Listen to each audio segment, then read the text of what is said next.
በመለያ ምቱ ላይ እጅግ በሚያሳዝን ሁኔታ የጋብርኤል ማጋሌሽ ጥረት በመጨረሻዋ የሲዝኑ ኪክ ተበላሸ ጥረቱ። ትላንትና ለእርሱን ያዘንኩት መቼ ማንም አይወቅሰውም። ጋብርኤል ማጋሌሽ መለያ ምት እድልም ይፈልጋል። እርግጥ ሚኬል አርቴታ የመጨረሻውን ኳስ እሱ ለመምታት ፍላጎት እንዳለውና በዚህም እንደተዘጋጁበት ሲናገር ነበር እና ለማጋሌሽ ፍጹም ቅጣት ምትመሳት በቀጥታ አድራጊውን ራሱ ነው መውቀስ ሊቻል ይችል ይሆናል። ነገር ግን ስንቶቻችን አስተውለነዋል? ትላንትም ጨዋታው ላይቭ ስለው የነበረው የሚኬል አርቴታ ቅያሪ ግን ትክክል ነበሩ። ትላንት ያለ ትልቅ ባለሙያ ነው እሱ እዚህ ላይ እንዴት ይወቀሳል ምናምን እንዳትሉኝ። በትልልቅ አሰልጣኞች ላይ የማላየው አይነት አንድ የውሳኔ አሰጣጥ ስህተት አስተውያለሁ። 90 ደቂቃ ተጠናቀቀ። 30 ደቂቃው ሊጀመር ሲል ተጫዋቾቹን ሁሉ ቀይሮ ጨርሷል። ያውም 30 ደቂቃ ኤክስትራ ታይም ሲገባ እስከ 6 ድረስ ይፈቀድላል። 6 ተጫዋቾች መቀየር፣ 6ቱንም ቀይሮ ጨረሰ። 6ቱንም እንግዲህ 30 ደቂቃው ከመግባቱ በፊት ጨረሰ ማለት ሜዳ ላይ ያሉ ተጫዋቾች አንድ ጉዳት ቢያጋጥማቸው አርሰናል በ10 ልጅ የመጨረስ ግዴታ ውስጥ ይገባል ለ30 ደቂቃ።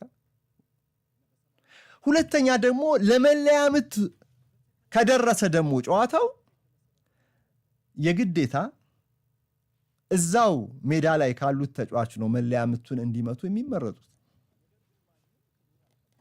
ተቀይረው የወጡ ተጫዋቾች ለፍጹም ቅጣት ምት የተመቹ አሉ። ማርቲን ኦዴጋርድ በሉት፣ ቡካዮ ሳካ በሉት። 2 ፍጹም ቅጣት ምት መቺዎችን ቀይሮ አስወጥቷል። ሳካን የቀየረው 83ኛው ደቂቃ ላይ ነው። ልብ በሉ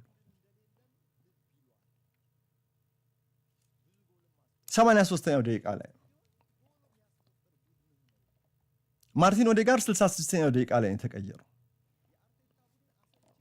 እንግዲህ 66ኛው ደቂቃ ላይ ሆኖ አይ 30 ደቂቃ ቢጨመርስ ብሎ ማሰብ አለበት ብዬ አይደል። መጀመሪያ ቀሪዎቹን ደቂቃዎች ጨዋታውን ለማሸነፍ ነው እቅድ የሚያደርገው። ይሁንና ግን ሳካን 83ኛው ደቂቃ ላይ መቀየር፣ አሁን ሳካ ቢኖር ኖሮ ሜይቢ ምናልባት ጋብርኤል ማጋሌሽ ላይመታ ይችል ነበር። ጊዮኮሬሽ፣ ራይስ፣ ማርቲኔሊ አስቆጥረዋል። እነዚህ መቾች ልትተማመንባቸው ትችላለህ። ኤዘ ላይ መተማመን ክፋት ያለው አይመስለኝም፣ ሳተ እንጂ እሱ